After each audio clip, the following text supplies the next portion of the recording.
The 42nd floor of the Hartley Tower gleamed with marble and chrome, a monument to corporate success that touched the clouds above Manhattan. Marcus Hartley stood at the floor-to-ceiling windows of his corner office, watching the city sprawl beneath him like a kingdom he'd conquered deal by deal, merger by merger. Behind him, in the far corner of the vast office space, two small figures sat in absolute silence. His twin daughters, Lily and Rose, 7 years old, with matching auburn hair and green eyes that sparkled like emeralds, played with wooden blocks, without making a single sound. Not a giggle, not a whisper, not even the casual chatter that should fill a room where children exist. Marcus had grown accustomed to this silence over the years, a heavy blanket that had settled over his life since the diagnosis when the girls were just 18 months old. Profound deafness, the specialist had said. Irreversible nerve damage. No hope for normal hearing. He'd accepted it with the same cold efficiency he applied to hostile takeovers, throwing money at the problem, hiring the best therapists, the most expensive equipment, creating a controlled environment where his daughters could exist safely in their silent world. Denise Jackson pushed her cleaning cart through the heavy oak doors that Tuesday morning, her first day on the job at Hartley Industries. At 43, she'd cleaned offices for 15 years, but she'd never worked in a building this tall or for a company this powerful. The agency had been specific about the requirements for this position. Discretion was paramount. The CEO worked unusual hours and often brought his children to the office. She was to clean around them, never interact, never disturb. The pay was double what she'd made at her previous job, enough to finally get her mother the specialized care she needed at the nursing home. Denise had thanked God for this opportunity, not knowing that she was about to stumble into something that would test every ounce of courage she possessed. As she entered the executive suite, the morning sun streaming through those massive windows nearly blinded her. She blinked, adjusting to the light, and that's when she saw them. Two little girls, mirror images of each other, sitting so still they could have been porcelain dolls. They were arranging blocks in perfect symmetry, their movements synchronized, like dancers following silent music. Marcus barely acknowledged her presence, offering only a curt nod before returning to his phone call. His voice was sharp, commanding the tone of a man used to having his orders followed without question. Denise began her work, methodically wiping down surfaces, careful not to disturb the pristine order of the office. But as she worked, something began to gnaw at her, a feeling she couldn't quite place. It started when she accidentally knocked over a metal wastebasket near the girls. The clang echoed through the office, and both children flinched. Not the way someone might react to feeling vibrations, but the way you'd react to a loud, unexpected sound. Denise froze, watching them carefully. Rose had even covered her ears briefly before catching herself, dropping her hands back to her lap. The movement was so quick, so practiced, that most people would have missed it. But Denise had raised 4 children of her own, and she knew the difference between a child who couldn't hear and a child who was pretending not to hear. She continued cleaning, but now every movement was deliberate, every observation catalogued. In her mind, when Marcus's phone rang with a particularly shrill tone, Lily winced and rubbed her temple. When Denise ran the vacuum cleaner in the far corner of the room, both girls shifted uncomfortably, their shoulders tensing with each pass of the machine. The most damning evidence came when Marcus left for a meeting, leaving the girls with their usual caregiver, Mrs. Brennan, a severe-looking woman in her 60s who communicated with the children using exaggerated, almost theatrical sign language. But Denise noticed something crucial. When Mrs. Brennan turned her back to prepare their lunch, Rose whispered something to Lily, not mouthed, not signed, but actually whispered, her lips barely moving, producing actual sound. Lily nodded and whispered back, their exchange so quiet it was barely audible, but it was there. real words passing between them in secret, like prisoners sharing forbidden information. Denise's hands trembled as she cleaned the windows, her mind racing with the implications of what she was witnessing. These children could hear. Maybe not perfectly, maybe not completely, but they could definitely hear. So why the elaborate charade? Why would anyone want to convince the world, convince their own father, that they were completely deaf? The answer came to her gradually over the next few days as she observed the carefully orchestrated routine around the girls. Dr. Morrison arrived every afternoon at 3. A distinguished-looking man with silver hair and expensive suits who ran something called the Morrison Institute for Childhood Deafness. He would examine the girls, run his tests, always shaking his head sadly at Marcus while presenting charts and graphs that showed no improvement. The treatments he recommended were expensive, experimental, requiring significant monthly donations to his research foundation. Then there was Mrs. Brennan, who Denise discovered was being paid 3 times the normal rate for a caregiver, plus bonuses for maintaining what she called the therapeutic environment. The speech therapist, Ms. Crawford, came twice a week, billing $500 an hour for sessions where she taught the girls sign language they already seemed to know, carefully correcting them whenever they showed too much proficiency, keeping them at a beginner's level despite years of instruction. Even the family physician, Dr. Kelly, was in on it, Denise realized, when she overheard him on the phone discussing his referral fees from the various specialists treating the Hartley twins. It was a conspiracy of greed, a web of medical professionals, profiting from keeping 2 innocent children trapped in an artificial silence. The total monthly cost, from what Denise could gather from invoices left on Marcus's desk, exceeded $50,000. The specialist had found a golden goose in the guilty, wealthy single father who would pay any amount to help his supposedly disabled daughters. But understanding the what didn't explain the why. How had this started? Who had initiated this cruel deception? The answer came unexpectedly one evening when Denise stayed late to deep clean the conference room. She overheard Dr. Morrison on a call in the adjacent office, his voice carrying through the thin wall. The initial misdiagnosis was fortunate, he was saying. The partial hearing loss from the childhood infection could have been treated, but once Hartley accepted the permanent diagnosis, well, the opportunity was too good to pass up. 7 years now, and he still believes it completely. The girls know better than to reveal the truth. Mrs. Brennan has made sure of that. Denise felt sick to her stomach. The girls weren't just pretending to be deaf. They were being forced to maintain the lie through fear. She'd seen the way they looked at Mrs. Brennan, the way they immediately stopped any natural behavior when she entered the room. These children were prisoners in their own lives, denied their voice not by nature, but by the greed of adults who should have been protecting them. The next morning, Denise arrived at work with a plan and a determination that surprised even herself. She waited until Marcus was alone in his office. The girls at their morning therapy session with Ms. Crawford. She knocked on his doorframe, her heart pounding so hard she was sure he could hear it. "Mr. Hartley," she began, her voice steady despite her nerves. "I need to tell you something about your daughters." He looked up, irritation flashing across his face. "I don't pay you for your opinions about my children, Ms. Jackson. Please just do your job." But Denise stood her ground. "Your daughters can hear, Mr. Hartley. They're not deaf. They're being forced to pretend they are." The silence that followed was deafening.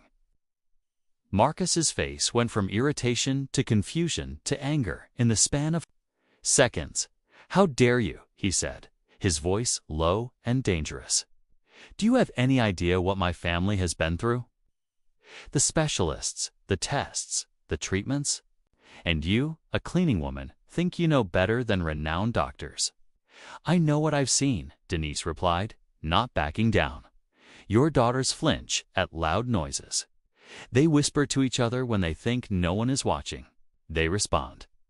2 sounds from across the room. Mr. Hartley, I raised 4 children. I know the difference between a child who can't hear and one who's been taught to pretend they can't. Marcus stood up, his full height imposing, meant to intimidate. You're fired, Ms. Jackson. Security will escort you out, and if you spread these ridiculous lies, I'll sue you for defamation. But as Denise turned to leave, she played her last card. Check your bills, Mr. Hartley. Really look at them. Ask yourself why Dr. Morrison drives a new Bentley. Why Mrs. Brennan takes vacations to Europe 4 times a year. Why your daughters look terrified every time she enters the room. And then tonight, when you think they're asleep, stand outside their door and listen. Really listen. She left then.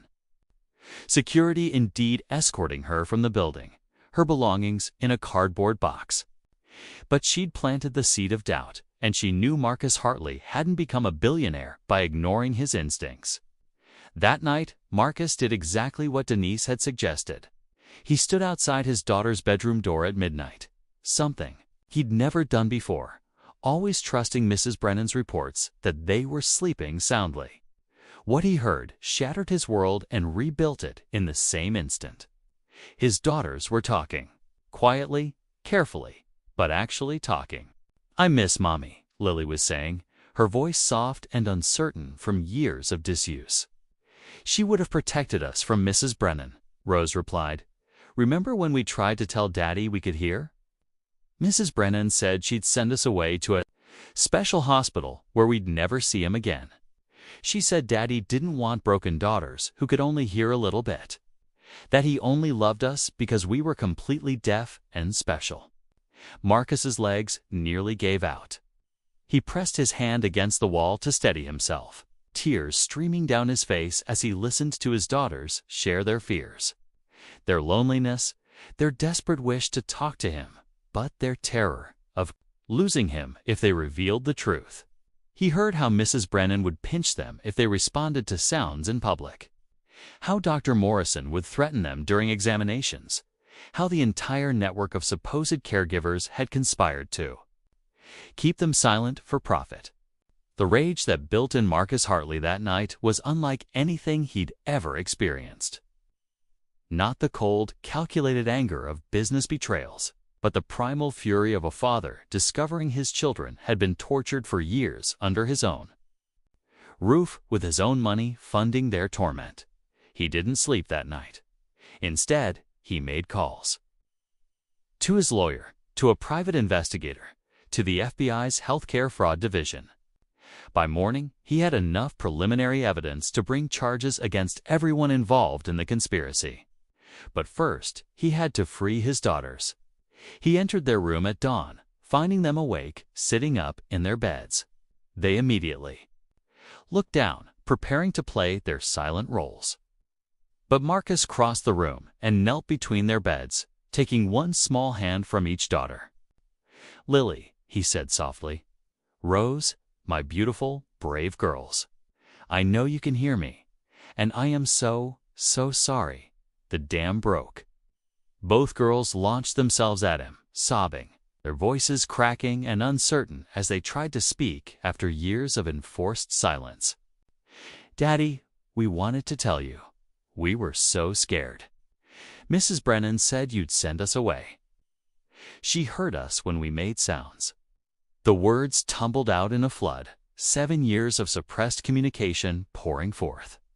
Marcus held them close, his own tears mixing with theirs as he promised them that Mrs. Brennan would never hurt them again, that the bad doctors would be punished, that they could talk and sing and laugh as loud as they wanted from now on. The investigation that followed made headlines across the country. The Morrison Institute was shut down. Its director sentenced to 15 years in prison for healthcare fraud, child abuse, and conspiracy. Mrs. Brennan received 10 years, though she'd spend most of it in protective custody after other inmates. Learned what she'd done to children. The various therapists and doctors involved lost their licenses and faced their own criminal charges. The total amount they'd stolen from Marcus exceeded $2 million, but he didn't care about the money. What mattered was that his daughters were free. Denise Jackson returned to work the next week. Not as a cleaner, but as the girls' companion and advocate, helping them readjust to a world where they could use their voices. Marcus had sought her out personally, apologizing for not believing her, offering her whatever salary she wanted to help his family heal. She accepted, not for the money, but because she'd fallen in love with those brave little girls who'd endured so much. The road to recovery wasn't easy. Lily and Rose had some genuine hearing loss from their childhood infection, requiring hearing aids for optimal function, but nothing close to the profound deafness they'd been forced to feign. Their voices were weak from disuse, requiring months of legitimate speech therapy. They struggled with trust, flinching when new people entered their lives, afraid that someone else might try to silence them. But slowly, steadily, they bloomed. The first time Marcus heard Lily sing, 6 months after the revelation, he broke down completely. It was just a simple nursery rhyme, her voice thin and slightly off-key. But it was the most beautiful sound he'd ever heard. Rose discovered a love for storytelling, making up elaborate tales that she'd narrate to anyone who would listen, making up for years of forced silence. They started school, real school, with children their own age. They made friends, joined the choir, participated in plays.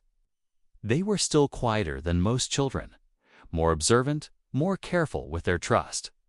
But they were free to be themselves. Marcus changed too. The cold, distant businessman became a devoted father who never missed a school event, who learned to braid hair and help with homework, who sang silly songs at bedtime even though his voice was terrible. He established a foundation to investigate healthcare fraud against children with disabilities, with Denise as its director. They uncovered dozens of similar schemes across the country, saving hundreds of children from exploitation. The foundation's work became Marcus's true legacy, more important to him than any corporate achievement. On the first anniversary of what the girls called their Freedom Day, the family held a celebration. Not a quiet, restrained gathering, but a loud, joyous party full of music and laughter. Lily and Rose performed a duet they'd been practicing, their voices clear and confident. As they sang, Marcus stood with Denise, both of them crying happy tears. "Thank you," he said to her for the 1,000th time, "for seeing what I was too blind to see, for being brave enough to speak up when it would have been easier to stay silent." Denise squeezed his hand. "Every child deserves to have their voice heard," she replied. "I just helped them find theirs again." The story of the Millionaire boss's twins were DEAF, till new black cleaner did something that changed everything, became legend in their circle. A reminder that sometimes the most profound truths come from the most unexpected sources. That courage doesn't always wear a suit and tie. Sometimes it pushes a cleaning cart. That love isn't just about providing for children, but truly seeing them, hearing them, believing them, and that the human voice, once freed from the chains of enforced silence, can sing the sweetest songs of all.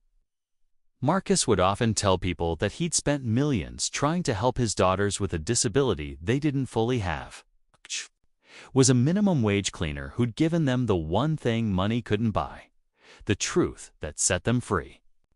The twins grew up to become advocates for children with disabilities, ensuring that no child would ever be silenced for profit again. They named their advocacy organization Finding Voice, and Denise Jackson was always listed as its founding inspiration, the woman who'd heard the truth in their silence and refused to look away. Years later, when Lily gave her valedictorian speech at her high school graduation, she ended with words that brought the entire auditorium to tears. "For 7 years, I lived in a world of enforced silence, trapped by the greed of those who should have protected me.